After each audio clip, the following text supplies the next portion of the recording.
Song by Sarah Teasdale. A diamond of a morning waked me an hour too soon. Dawn had taken in the stars and left the faint white moon. Oh, white moon, you are lonely. It is the same with me. But we have the world to roam over. Only the lonely are free.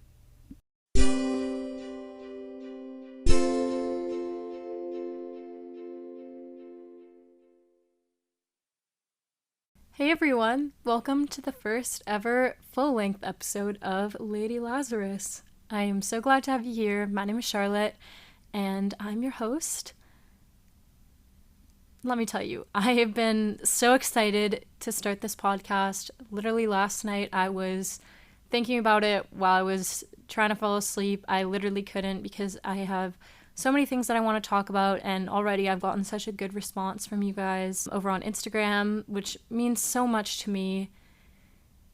I think that for a long time I was hesitant to start a podcast because I was worried if anybody would actually care about what I had to say, but now I kind of realize it doesn't even matter. Like, I'm doing this for myself as a passion project. There's pretty low stakes involved. If I screw up, it's not the end of the world. I'm not trying to make a living off this or anything. So I think it'll just be fun to have some chats with you guys. Hopefully get your opinions on different topics, share some art, some music, some books that I'm into, and just talk about things that I think a lot of us have to go through, whether you're a young adult like I am, a fully grown adult who can pay their own taxes and stuff, like a younger teenager in high school. Hopefully nobody younger than that is listening to this podcast. But yeah, I'm really excited. So if you could tell by the content of that Sarah Teasdale poem, which, by the way, is really, Sarah Teasdale is definitely one of my favorite poets. Her and Sylvia Plath both, I think, have really beautiful voices that come out in their poetry, and her poetry is so simple but so beautiful at the same time, and I would highly recommend giving her things a read, especially There Will Come Soft Rains and this poem, Morning Song. Those are two of my favorites, and she has some really beautiful longer poems as well. So, loneliness, something we all go through, something that definitely all of us have experienced in the last year during this pandemic, and it's something that we all have to come to terms with, whether we like it or not.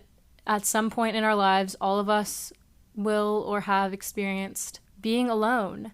Thanks, Rachel, at Rachel K on Instagram, for sharing your opinion with me on my Instagram story. She mentioned that there is a difference between loneliness and being alone, and I definitely agree with that. So, my issue with the word loneliness is that it implies that you need other people, or that you're going through a hard time, or that you're struggling by yourself, which is completely normal and completely expected for people who haven't experienced being alone before, or people who seldom experience it. And I think that everybody goes through lonely periods in their life, but you can be lonely in big groups of people if you feel like nobody's relating to you on an emotional level, and you can also not be lonely when you're actually alone. And so I think that learning to be content being alone is so important, especially in this day and age where we're so caught up in social media and needing to be connected to people all the time. It's really important to be able to kind of break that dependency and, I guess, not feel like we constantly need stimulation from other people. Because at the end of the day, you never know. You might wake up tomorrow and have a completely new life ahead of you. You might move to a new city, start a new job, go to a new school, and need to rely on yourself and become comfortable being alone before you can reach out and become friends with other people or build new relationships. So, in this episode, I'm going to share a bit of my experience with loneliness that I've been going through for the past few weeks. And then we'll get into some of my perspectives on being alone and how you can improve your ability to spend time by yourself. And then after that, Nope, that's it. So let's get into my story.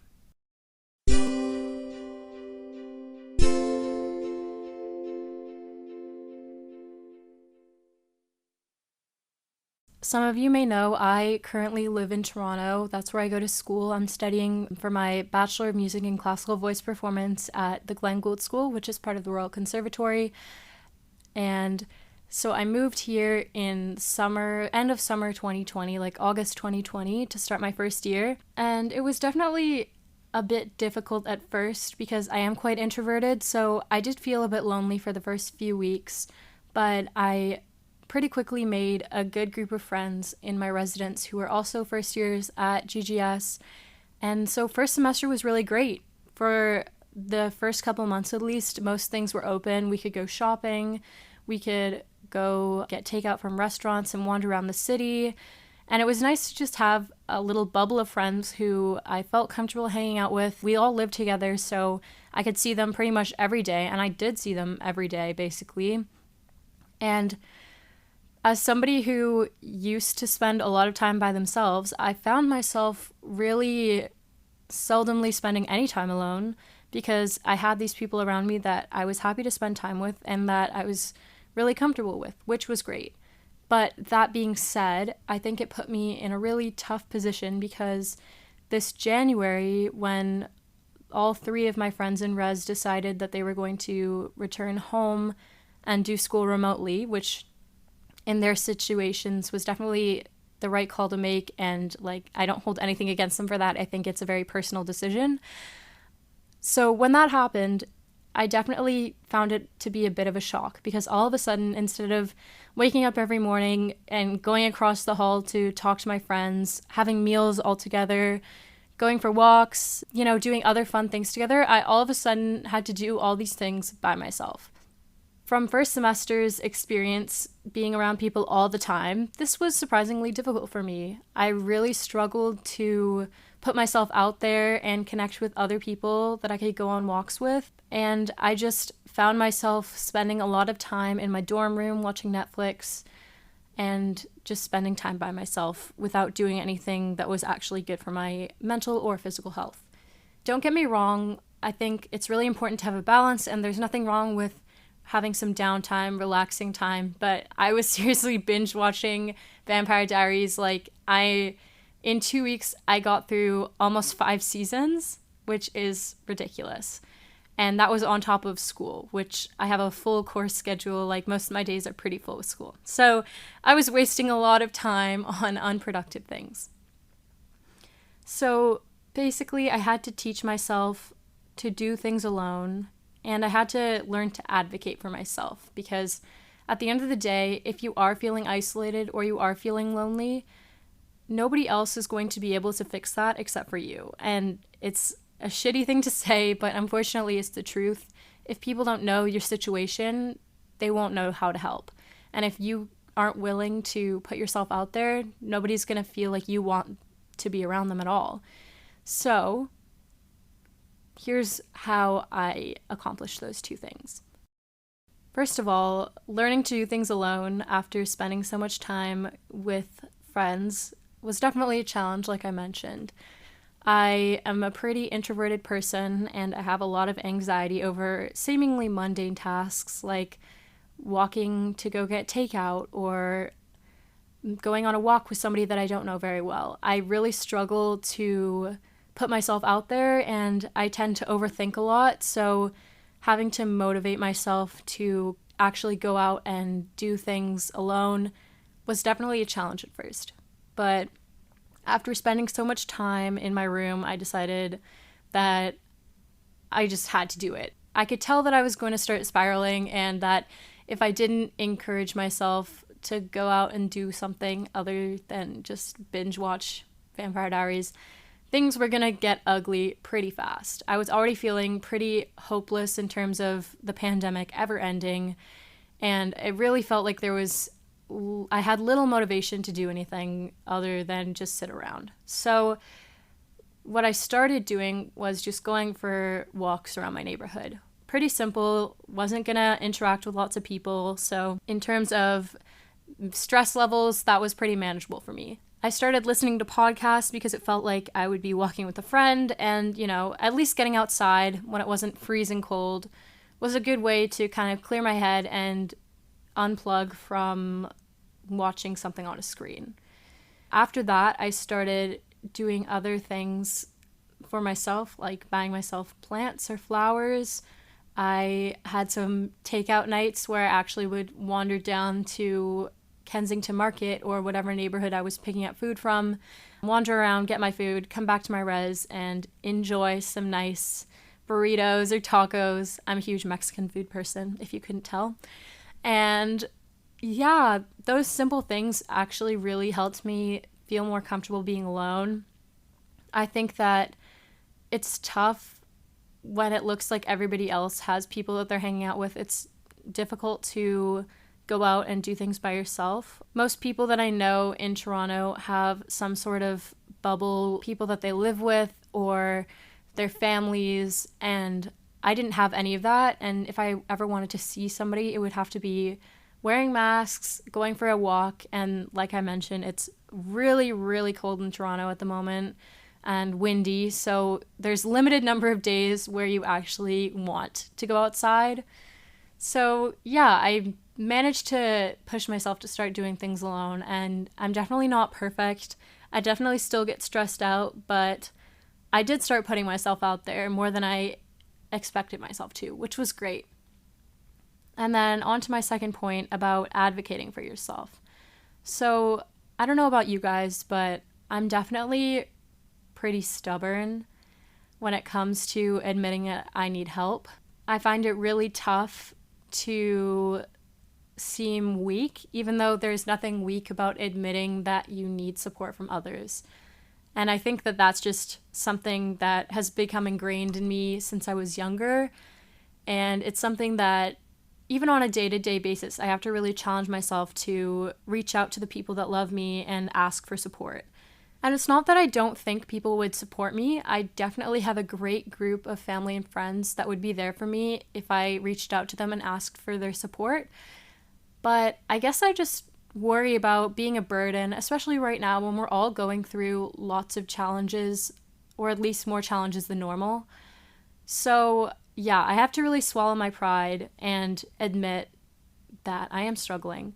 So eventually, after a week or a week and a half, I did do that, and I got in touch with some extended family that I have in Toronto, as well as some friends that I have that live in other buildings. And, I asked, hey, do you want to go for a walk sometime? Since I do live alone and I am in my own bubble, I was fortunate enough to be able to go stay with my godparents who live outside of Toronto, because you're allowed to bubble with one other household if you are living alone. So that was an extreme blessing, and I had so much fun doing that. And I think that just reaching out to people really kickstarted my whole process of being able to manage being alone, because it's all about balance. You can spend time alone and you can become super comfortable being alone, but at the end of the day, we do need to find ways to build community, whether it's online or in person. For me, I find it really difficult to spend my social time or spend my personal time online, just because I spend all day, and let me tell you, some days I have class from 9 a.m. to 9 p.m. So I literally spend all day in front of a computer screen on Zoom calls because all my classes are live. So at the end of my 12-hour school day, I don't really have it in me to stare at a screen for another hour or two FaceTiming people or texting. So it's definitely nice to be able to go for walks and be able to connect with people in person in some form.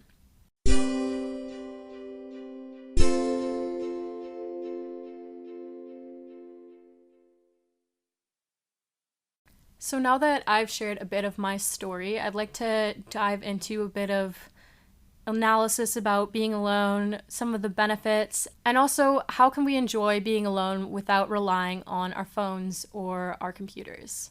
Because as I mentioned, during the beginning of second semester, I definitely fell into that trap of spending all my free time watching Netflix or playing Sudoku or doing BuzzFeed quizzes. So I think the two main benefits of spending time by yourself are self-care and increased productivity. Starting with self-care, I think that being alone really allows you to do things on your own terms and at your own pace, which when you're around people constantly isn't usually a luxury that you have. Spending my days alone has really allowed me to map out what I want my time to look like and not rely on anybody else's schedules or priorities. So a normal day for me is waking up around 7:30, listening to a podcast or some music, maybe doing some morning yoga. Then I'll do some classes. After school ends, I have time to practice, get things done like homework without worrying about whether my friends are hanging out without me or if there's something more interesting going on. And I can take my nights to just unwind, maybe connect with some people virtually or go on a walk. And overall, I think it's just become something that I've really appreciated, and getting to define my own timetable is something empowering that I didn't even realize I was missing last semester. Now, as for increased productivity, I think it goes without saying that when you're not having as much social time, you have more time to get things done. So I won't go into this too much because I do want to have another episode about getting your shit together, which will include organization and school, work, management, stuff like that. But basically, I will start my day making a to-do list, and then in between my classes or after school or whenever I have time, I'll just grind and check things off the to-do list. I think having time alone has allowed me to reevaluate my priorities, and even when my friends do eventually come back, I'm definitely going to keep my priorities the way that they are now, which is putting things that need to get done first and social time second. Obviously a close second. I definitely love spending time with people, don't get me wrong. But it's definitely hard when you have neighbors across the hall or friends in your res building that you know are just there waiting to hang out with you, and you're waiting to hang out with them, and nobody really wants to do work all day. So it's a balance. But I think that, okay, there's like, this always happens in these practice rooms. I don't know if you guys can hear it, but the lights always, like, they're motion censored and they always beep and make like weird little noises before they turn off. And I don't know why, but it's really irritating. Anyways, sorry about that.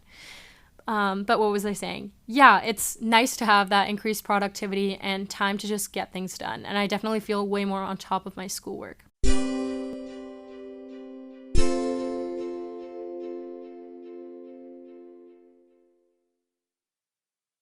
Zoom University has seriously messed us all up. We spend so much time alone in front of a screen, whether we have classes that are live and we're, on a Zoom call, or if they're asynchronous, you still have to be watching a lecture, listening to a lecture, taking notes. It's just a lot. And as I mentioned earlier, it's so exhausting staring at a screen all day. And the last thing I want to do at the end of a long school or work day is spend more time staring at a screen. So here is my comprehensive list of things that you can do alone that don't involve staring at a screen. So of course, the easiest one is go for a walk. I think that before this semester, I didn't really fully appreciate the beauty of Toronto's architecture. I'm from Vancouver, and of course, nothing beats the beautiful landscape of mountains and the ocean, and I definitely miss it, but there is something to be said about the cute little houses in the annex, the sprawling downtown with tons of cool skyscrapers and different architecture. There's tons of cool art installations and sculptures around, and being alone has really allowed me to explore those things. I'll, leave my phone either in my dorm room or I'll bring it along with me to listen to a podcast, which is also on my list because I wouldn't count it as staring at a screen, and it is definitely a way more healthy and manageable way to integrate technology without being obsessive, I think. So yeah, going for long walks is also really good for you, low impact exercise, and you can do it wherever you are. You don't need anything except yourself. Then, of course, there's another good staple, reading books. couple of my favorite books of all time, The Alchemist by Paulo Coelho and Pride and Prejudice by Jane Austen. If you haven't read those, I would seriously recommend. And currently I am reading a nonfiction book by Eleanor Roosevelt called You Learn by Living, which is like 11 chapters about different aspects of your life and how you can improve your productivity, maturity, ability to work with other people, things like that. And I would definitely recommend that as well. Whether you're a fiction or a nonfiction person, we live in a day and age where there's literally something for anyone out there, and I would highly encourage you to start reading if you don't already. I know that in high school, I probably went a year, maybe even a year and a half without reading anything outside of required reading for classes. And as difficult as it is sometimes to feel like you can afford to allocate time to reading a book for pleasure, it is really important, and I think it makes you a lot more well-rounded human being, and it helps keep your vocab up, because honestly, I can feel my brain cells dying by the day whenever I don't read a book. Next on my list is doing something creative. I might be a little biased because I am a music major, but I think that everybody needs a little bit of creativity in their lives, whether it's painting, making music, I don't know, making collages online, writing, anything really. I think that it doesn't even have to be good. Just do something that stimulates a different part of your brain. Do something that has no relation to what you're studying, something that's just for you.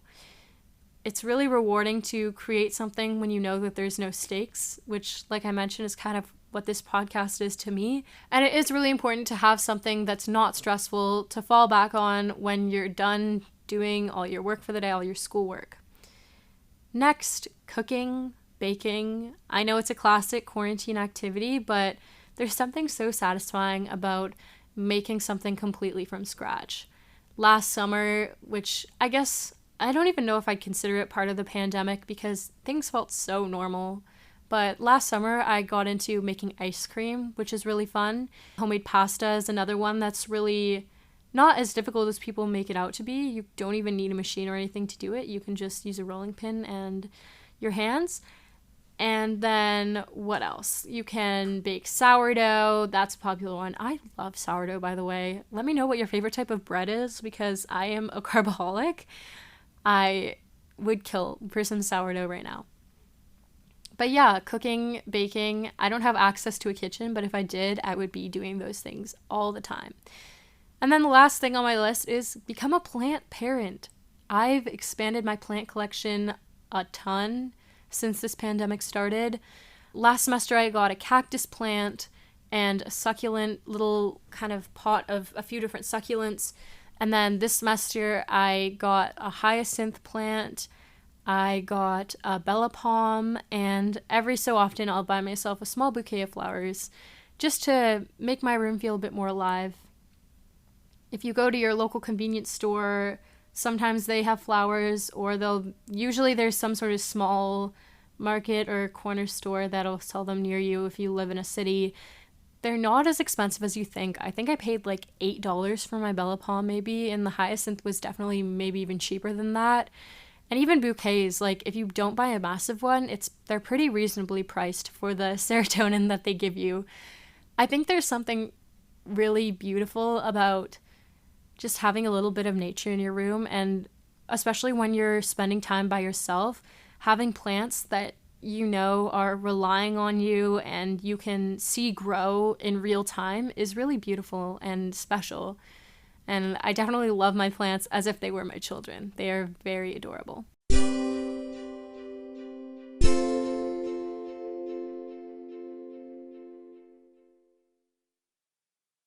So yeah, that's basically everything that I wanted to cover in this episode. Let me know if you have any more thoughts about loneliness or how you've learned to be alone without feeling lonely. Next week's topic is going to be finding your passion, which I am so excited about because I am very passionate about people finding their passions. And I'll be sharing a bit about how I discovered my love for music, how I decided that it was what I wanted to go into, and possibly even talking to a guest about how they found their passion. So please follow me on Instagram at LadyLazPod to share your opinions about either of those topics. And I look forward to talking with you again soon. Bye!